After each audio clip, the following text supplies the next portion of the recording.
Hello everyone, मेरा नाम है तरुण। आप देख रहे हैं पाठशाला ऋषिकेश। कैसे आप सब लोग? होप करता हूँ आप सब ठीक होंगे।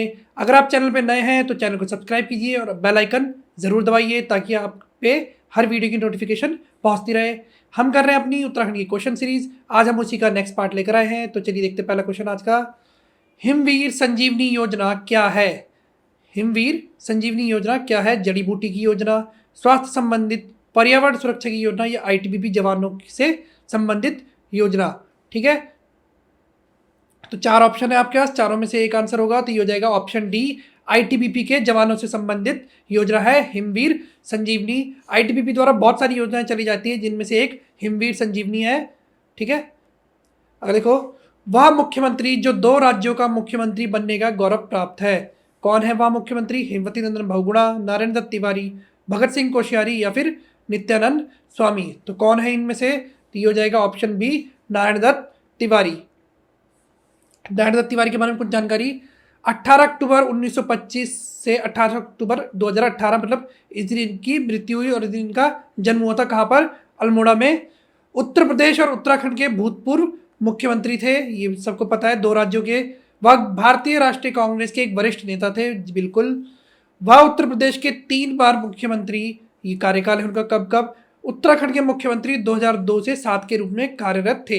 और सबसे जो इम्पोर्टेंट बात है वो ये है कि उत्तराखंड के एकमात्र ऐसे मुख्यमंत्री जिन्होंने अपना कार्यकाल पूरा करा, मतलब 5 साल का पूरा कार्यकाल बिताया, वो है नारायण दत्त तिवारी। 1986 और 1988 के बीच उन्होंने प्रधानमंत्री राजीव गांधी के मंत्रिमंडल में पहली बार विदेश मामलों के मंत्री और फिर वित्त मंत्री, मतलब देखिए तो 86 में विदेश मामलों के मंत्री और 88 में वित्त मंत्री के रूप में भी कार्यरत थे। उन्होंने 2007 से 2009 तक आंध्र प्रदेश के राज्यपाल के रूप में भी कार्य करा। अभी भी हमारे जो उत्तराखंड राज्य से वहाँ से एक बहुत ही प्रसिद्ध व्यक्ति महाराष्ट्र के राज्यपाल है, पता होना चाहिए आपको। और 2007 से 9 तक आंध्र प्रदेश के राज्यपाल रहे नारायण दत्त तिवारी। इन्हें विकास पुरुष भी कहा जाता है, तो विकास पुरुष इनका उपनाम है, ध्यान रखेंगे। देव संस्कृति विश्वविद्यालय है, बताना है देव संस्कृति का है, देहरादून, हरिद्वार, अल्मोड़ा या फिर नैनीताल? तो देव संस्कृति विश्वविद्यालय है हरिद्वार में। ठीक है, देव संस्कृति विश्वविद्यालय के बारे में कुछ जानकारी। 22 मार्च 2002 को हरिद्वार में देव संस्कृति विश्वविद्यालय की स्थापना के लिए विधानसभा में विधेयक पारित हुआ। कब हुआ? 22 मार्च 2002 को।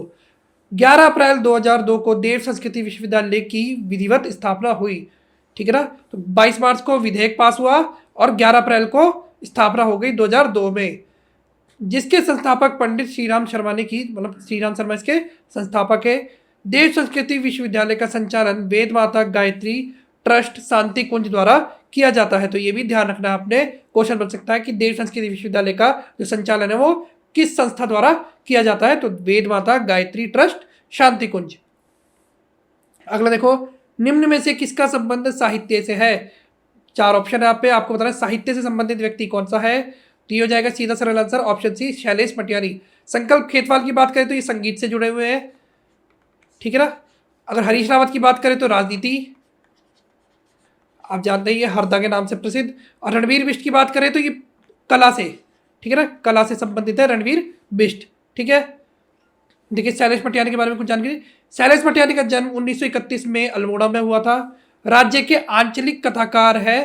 ठीक है ना, इनका मूल नाम रमेश चंद्र था। तो ये ध्यान रखने वाली बातें इंपॉर्टेंट है कि शैलेश मटियानी का मूल नाम क्या है? रमेश चंद्र। बहुत बार होता है कि लेखकों के मूल नाम पूछे जाते हैं, जैसे राहुल सांस्कृत्यायन या फिर और भी लोग हैं, उनके नाम पूछे जाते हैं। प्रेमचंद का नाम पूछा जाता है। ठीक है, मुठभेड़ उपन्यास के लिए इन्हें फणीश्वर नाथ रेणु पुरस्कार मिला, तो ध्यान रखेंगे। शैलेश मटियानी की कुछ कहानी संग्रह कौन कौन से? 2 दुखों का एक सुख, चील, भविष्य और मिट्टी, हारा हुआ, बर्फ की चट्टानें, जंगल मंगल, हत्यारे, नाच जमूरे नाच, महाभौज। और महाभौज उनकी पहली रचना है। ठीक है ना, महाभौज क्या है? पहली रचना है इनकी। उनका एक कहानी संग्रह है जिसका नाम है मेरी 33 कहानियां। ठीक है, शैलेश मटियानी के कुछ उपन्यास, ये क्या हो गया? कुछ कहानियां, ये कहानी संग्रह और ये उपन्यास। कौन सी? बोरीवली से बोरीबंदर बहुत फेमस है, पहला उपन्यास भी है, ये भी ध्यान रखेंगे। कबूतर खाना, चौथी मुट्ठी, एक मूठ सरसों, भागे हुए लोग, छोटे छोटे पक्षी, उगते सूरज की किरण, रामकली, 52 नदियों का संगम, ये भी बहुत इंपॉर्टेंट है। मुठभेड़ और चंद औरतों का शहर, ये भी बहुत इंपॉर्टेंट है। शैलेश जी का निबंध संग्रह कागज की नाव और कभी कभार है। कागज की नाव एक और लेखक का है, ठीक है ना, जिन्हें अभी अभी पुरस्कार भी मिला है, और उनका नाम है नासिरा शर्मा। तो आप ध्यान रखेंगे, नासिरा शर्मा, नासिरा शर्मा का कागज की नाव है। तो दोनों शैलेश मटियानी और नासिरा शर्मा ही कागज की नाव के लेखक है। उत्तराखंड के किस मंदिर में दानव की पूजा होती है? तो किस मंदिर में होते हैं? हिडिंबा मंदिर, राहु, कटारमल या फिर पलेटी। तो ये हो जाएगा ऑप्शन बी, राहु मंदिर। पौड़ी में स्थित है राहु मंदिर, ठीक है ना, वहां होती है राक्षस की पूजा। प्रथम कुमाऊं कमिश्नर ई गार्डनर और गोरखा सेनापति बम शाह के बीच कम समझौता हुआ? 27 अप्रैल 1815, 14 मार्च 1816, 11 मई 1814 या 27 मार्च 1815। तो इसका आंसर हो जाएगा ऑप्शन ए, 27 अप्रैल 1815। क्या होता है? 23 अप्रैल को गणनाथ डांडा का युद्ध होता है, और उसमें जो गोरखा सेनापति हस्तिदल चौतिरिया मारा जाता है। फिर 24 अप्रैल का कुछ जिक्र नहीं आता। फिर 25 अप्रैल को अंग्रेज अल्मोड़ा पर हमला कर देते हैं। फिर 26 का कोई जिक्र नहीं है। फिर 27 अप्रैल को क्या होता है? गार्डनर और बमशाह के बीच में संधि होती है। और 28 अप्रैल को एक और संधि होती है, किसके? गार्डनर और बमशाह और कर्नल निकोलस के बीच में, ठीक है ना। और फिर इसको एक और संधि होती है जिसे मलावगढ़ की संधि बोलते हैं, वो इसके बाद होती है, ठीक है ना। वो कभी हम जब गोरखा शासन पढ़ेंगे तो बताएंगे। उत्तराखंड का राजकीय वृक्ष माना गया है? तो देखिए, आप बोलेंगे ये क्या क्वेश्चन आया है, बहुत सारे क्वेश्चन। तो ये क्वेश्चन इसलिए रखा गया है कि इस क्वेश्चन की पूरी जानकारी आपको दी जाए। तो आंसर तो सबको पता होगा, क्या हो जाएगा? बुराश। अब बुराश के बारे में जानकारी। बुराश वृक्ष 1500 मीटर से 400 मीटर ऊंचाई पर मिलने वाला एक सदाबहार वृक्ष है, मतलब हमेशा ही इसमें पत्ते रहते हैं। इसका वानस्पति नाम रोडोडेंड्रोन आर्बेरियम है। तो ये ध्यान रखना है, रोडोडेंड्रोन आर्बेरियम। बुरास एरकेसेई कुल का पौधा है। जैसे ब्रह्मकमल के बारे में हमने पढ़ा था, तो वो एस्टेरेसी कुल का पौधा था, और बुरास किसका है? एरकेसेई कुल का पौधा है। इसे हिमाचल प्रदेश में बुरास वो कहते हैं, और कन्नड़ में बुरास को बिली कहता है। तो आप हिमाचल वाले तो जरूर ध्यान रखेंगे, क्या? बुरास हो। बुरास नेपाल का राष्ट्रीय पुष्प है, जहां बुरास को गुरास कहा जाता है, ठीक है ना। और बुरास हिमाचल और नागालैंड का भी राष्ट्रीय पुष्प है, ठीक है, या फिर राज्य पुष्प, सॉरी राष्ट्रीय नहीं, राज्य पुष्प है। मेघालय में बुरास को तिन शौ कहा जाता है। बुरास की 87 प्रजातियां पाई जाती है, तो ये भी ध्यान रखना है आपको बुरास की कुछ विशेषताओं के बारे में देखते हैं। बुरास फूलों का रंग चटक लाल होता है, तो ये ध्यान रखना है। फूलों के खिलने का समय फरवरी से अप्रैल, ठीक है ना, ये ध्यान रखेंगे। लेकिन अब मौसम परिवर्तन के कारण क्या हो रहा है कि इनके खिलने के समय में परिवर्तन आ रहा है, ग्लोबल वार्मिंग के कारण। बुरास के पुष्प में मिथेनॉल होता है, तो ध्यान रखेंगे, जो डायबिटीज के लिए फायदेमंद है। तो क्वेश्चन बन सकता है कि कौन से पेड़ का फूल डायबिटीज के रोग के लिए फायदेमंद है? तो वो क्या होगा? मिथेनॉल। बुरास के जूस आपने पिया होगा, बुरास का जूस गर्मियों में बहुत ही लाभदायक होता है, और डायबिटीज मतलब कहते हैं कि नेचुरल मीठा है, तो कोई नुकसान भी नहीं है।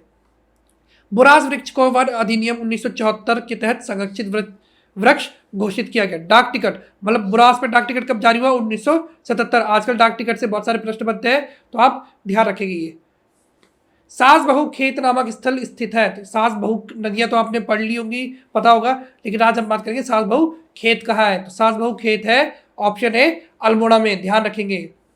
हिल यात्रा संबंधित है पर्वतारोहण से, धार्मिक यात्रा से, कृषि एवं पशुपालन से, या युद्ध से?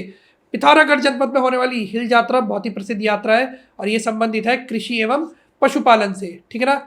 आगे देखते हैं हिल यात्रा उत्सव के बारे में। हिल यात्रा उत्सव पिथौरागढ़ के सौर घाटी में धान रोपाई के समय मनाई जाती है। इस उत्सव में स्वांग नृत्य किया जाता है, तो ध्यान रखना है, स्वांग नृत्य कब किया जाता है? हिल यात्रा में। हिल यात्रा उत्सव नेपाल की देन है, तो ये भी ध्यान रखेंगे। नेपाल में हिल यात्रा को इंद्र यात्रा कहता है। ये प्रश्न तो बहुत बार बनता है, तो आपको ध्यान रखना है कि नेपाल में हिल यात्रा को क्या जाता है। हिल यात्रा का अर्थ है दलदली जगह पर किया जाने वाला खेल, ठीक है, दलदली जगह पर किया जाने वाला खेल। हिल यात्रा नाटक का मुख्य कलाकार लखिया भूत है। तो ये कुछ 2-3 पॉइंट है जो याद रखने, एक तो ये लखिया भूत वाला, स्वांग नृत्य और इंद्र यात्रा वाला, ठीक है ना। दुग्ध ताल स्थित है पौड़ी, टिहरी, चमोली, रुद्रप्रयाग। अगर ये क्वेश्चन पड़ेगा तो ज्यादातर लोग चमोली या रुद्रप्रयाग की तरफ जाएंगे, या फिर हो सकता है टिहरी, लेकिन पौड़ी में बहुत कम लोग जाएंगे। लेकिन इसका आंसर बनेगा पौड़ी। पौड़ी के लोगों को पता होगा, लेकिन जो दूसरे जनपद के लोग हैं उनके लिए हो सकता है कुछ अलग हो। तो दुग्ध ताल कहाँ है? पौड़ी में, ध्यान रखेंगे। नवविवाहित कन्या के प्रथम बार मायके आने पर नृत्य होता है। नवविवाहित कन्या के प्रथम बार मायके आने पर कौन सा नृत्य होता है? चौफुला, जागर, झुमेलो या फिर थड़िया। तो ये हो जाएगा ऑप्शन डी, थड़िया। झुमेलो भी नवविवाहित कन्या द्वारा किया जाता है, लेकिन प्रथम बार मायके आने पर नहीं। तो दोनों में आप देख सकते हैं कि अंतर है। प्रथम बार मायके आने पर थड़िया और नवविवाहित कन्या द्वारा किया जाता है झुमेलो। अगर आप चौफला की बात करें तो ये चौफला काफी प्रसिद्ध नृत्य है। माना जाता है कि पार्वती माता ने शिव जी को प्रश्न करने के लिए नृत्य किया था। इसमें कोई भी कह सकते हैं वाद्य यंत्र प्रयोग नहीं होता, पायल की झनकार, हाथ की तालियों की थाप से ही डांस होता है और असम के बिहू और गुजरात के गरबा के समान इसे माना जाता है। ठीक है, उस लोक कला को क्या कहा जाता है जिसमें विभिन्न रंगों से देवी देवताओं के चित्र त्योहार आदि में मनाए जाते हैं? एपण, ज्योति मात्र का, जौ या फिर कोई नहीं। तो इसका आंसर क्या बनेगा? तो ये बनेगा ऑप्शन बी, ज्योति मात्र का। ठीक है ना। अगर आप एपण की बात करें तो एपण में सिर्फ 2 ही रंगों का प्रयोग होता है, सफेद और लाल। हमारे ये एपण गल है बहुत ही प्रसिद्ध मीनाक्षी खाती जी, आप उनको देख सकते हैं। वो बहुत अलग अलग चीजों पे, घरों की दीवार पर, बर्तनों पर, कपड़ों पर, किताबों पर एपण के अलग अलग तरीके के डिजाइन बनाती है। तो ज्योति मात्र का ध्यान रखेंगे, बहुत बार क्वेश्चन बनता है और लोग एपण मार देते हैं या बच्चे एपण मार देते हैं। लेकिन विभिन्न रंगों की जब हम बात करेंगे देवी देवताओं की मूर्तियां या चित्र की, तो ज्योति मात्र का होगा। ठीक है, वह स्थान जहां प्राचीन गोविशाण नगर स्थापित था, काशीपुर, बाजपुर, रुद्रपुर या फिर रामनगर। तो ये हो जाएगा ऑप्शन है काशीपुर। जो गोविशाण है, गोविशाण को माना जाता है कि ये जो सिंधु सभ्यता है तब के समय का है, इतना पुराना माना जाता है। किसी किसी इतिहासकार का ये भी कह रहा है कि गोविशाण तब का है। देखो गोविशाण के बारे में कुछ, काशीपुर का पूरा नाम गोविशाण है। गोविशाण का शाब्दिक अर्थ है गाय की सींग। चंद काल में काशीपुर को कोटा कहा जाता था, ये ध्यान रखेंगे आप। काशीपुर को उज्जैनी नगरी भी कहा जाता है क्योंकि उज्जैन जो है वहां से भी संबंध माना जाता है किसका, इसका, काशीपुर का। अगर काशीपुर ना कहे सही शब्द होगा तो गोविशाण का। देवीचंद ही तराई का मुख्यालय रुद्रपुर से काशीपुर में स्थानांतरित किया था। ठीक है ना, देवीचंद यानी कुमाऊं का तुगलक। चंद राजाओं के लाट अधिकारी काशीनाथ अधिकारी द्वारा काशीपुर बसाया गया था। तो क्वेश्चन बन सकता है कि काशीपुर को किसने बताया? तो काशीपुर को बसाया था काशीनाथ अधिकारी ने, जो चंद राजाओं का लाट अधिकारी था। 1777 में काशीपुर के लाट अधिकारी नंदराम ने स्वयं को स्वतंत्र राजा घोषित किया। तो ये भी क्वेश्चन बन सकता है कि किस राजा ने काशीपुर में अपने आप को स्वतंत्र राजा घोषित किया? तो ये हो जाएगा नंदराम। 1801 में काशीपुर के राजा शिवलाल ने काशीपुर राज्य को अंग्रेजों को सौंप दिया। तो ये भी ध्यान रखेंगे। काशीपुर क्षेत्र में ढेला नदी के तट पर बसा है। तो नदियों से तो हमारी मतलब उत्तराखंड की हिस्ट्री रही है कि नदियों के क्वेश्चन तो बनते ही है। तो आपको ध्यान रखना है कि काशीपुर ढेला नदी के तट पर, या फिर काशीपुर का जो तराई क्षेत्र है वो ढेला नदी के तट पर है। राज्य की सबसे पुरानी सूती मिल भी काशीपुर में ही है। उत्तराखंड स्थित इंडियन इंस्टीट्यूट ऑफ मैनेजमेंट या फिर शॉर्ट में IIM काशीपुर की स्थापना अप्रैल 2011 में हुई। यह देश का 13वां IIM है। तो आपको IIM की जानकारी भी इसी के साथ मिल गई। स्थापना कब हुई, कौन से नंबर का IIM है और कहाँ पर है? चौराहा समाचार पत्र का प्रकाशन काशीपुर से होता है, तो ध्यान रखेंगे। हस्तकला एवं हथकरघा के लिए काशीपुर में क्राफ्ट डिजाइन केंद्र की स्थापना की गई।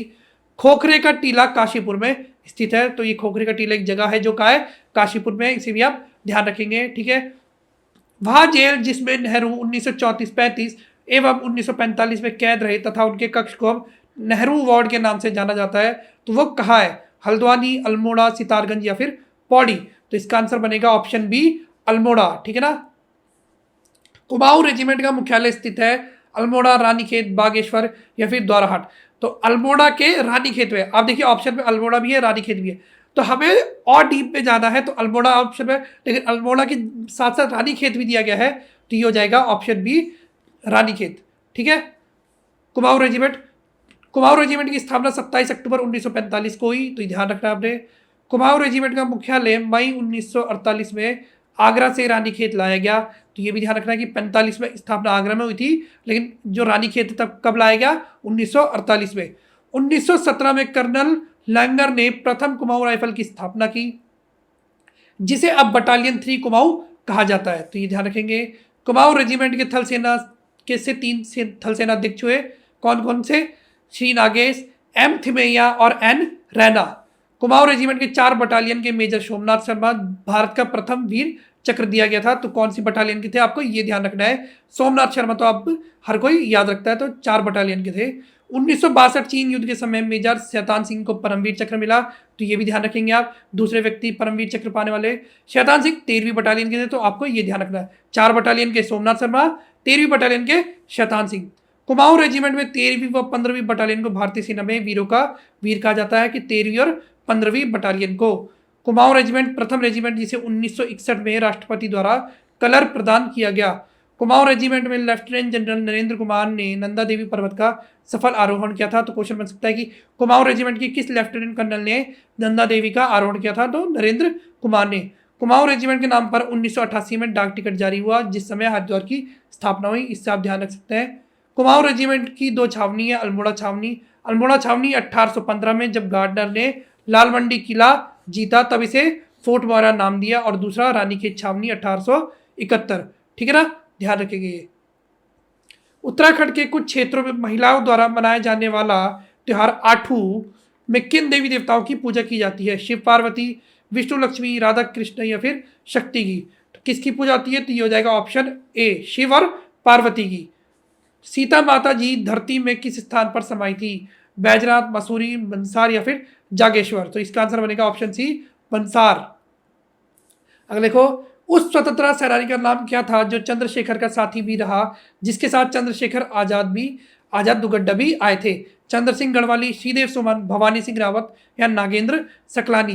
तो कौन थे? तो ये थे भवानी सिंह रावत, जिन्होंने यहाँ के जंगलों में गोली चलाने की भी प्रैक्टिस की थी। किसके साथ? चंद्रशेखर आजाद के साथ। उनके काफ़ी अच्छे मित्र रहे थे और आज़ादी में बहुत सारा योगदान दिया था भवानी सिंह रावत ने। राजभवन जो इंग्लैंड के बर्मिंघम पैलेस की शैली में 1897 में निर्मित किया गया, कहाँ स्थित है? मसूरी, देहरादून, नैनीताल या फिर शक्ति? शक्ति तो कोई जगह ही नहीं है, शक्ति तो पत्रिका है। तो ये हो जाएगा आंसर इसका सीधा सीधा कहा, ऑप्शन सी, नैनीताल। उत्तराखंड में स्थित 4 धामों की यात्रा का क्रम निम्न में क्या है? तो देखिए, 4 धाम सभी जानते हैं कि उत्तराखंड के कौन से हैं, लेकिन वहां पर एक क्रम दिया गया कि किस धाम पर पहले जाना चाहिए, किस धाम पर बाद में जाना चाहिए। तो आपको बताना है कौन से। तो सबसे पहले जाना चाहिए हमें यमुनोत्री धाम में, फिर हमें गंगोत्री में, फिर केदारनाथ, और अंतिम जो जाना चाहिए वो बद्रीनाथ में। ये क्रम है 4 धाम जाने का उत्तराखंड के। तो ऑप्शन बी सही उत्तर हो जाएगा। वन तुलसी की माला, कच्चे चने की दाल, नारियल एवं मिश्री को पूजन सामग्री के रूप में स्वीकार किस तीर्थ स्थल में किया जाता है? यह होता है जागेश्वर, केदारनाथ, गंगोत्री या फिर बद्रीनाथ? तो इसका आंसर बनेगा सीधा सरल आंसर, विष्णु का धाम बद्रीनाथ। ठीक है। लठ भरवा भोज निम्नलिखित में किस जनजाति में प्रचलित है? भोटिया, जंसारी, थारू या फिर राजी? तो थारू जनजाति में होता है लठ भरवा भोज, विधवा विवाह के उपलक्ष्य में।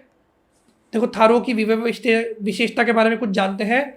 थारू जनजाति में पहले बदला विवाह प्रथा प्रचलन में थी।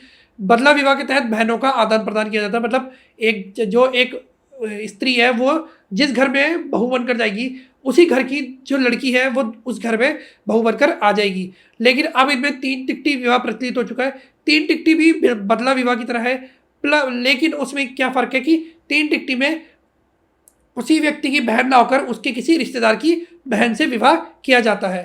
ठीक है ना। विवाह की मध्यस्थता कराने वाले को मंजपतिया या मंजला कहा जाता है। 2 पक्षों के बीच विवाह तय करने को पक्की पौड़ी कहते हैं, यानी बात पक्की हो गई तो पक्की पौड़ी।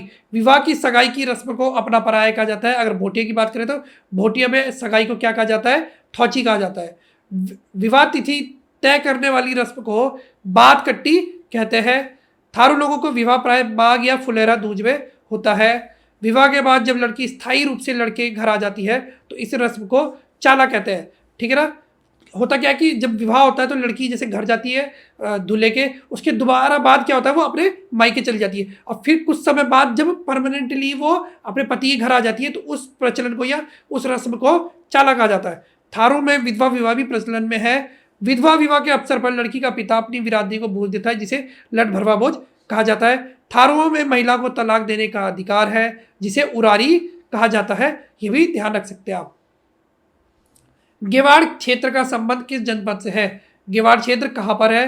कौसानी, अल्मोड़ा, लोहाघाट या फिर रानीखेत? तो ये हो जाएगा ऑप्शन बी, अल्मोड़ा।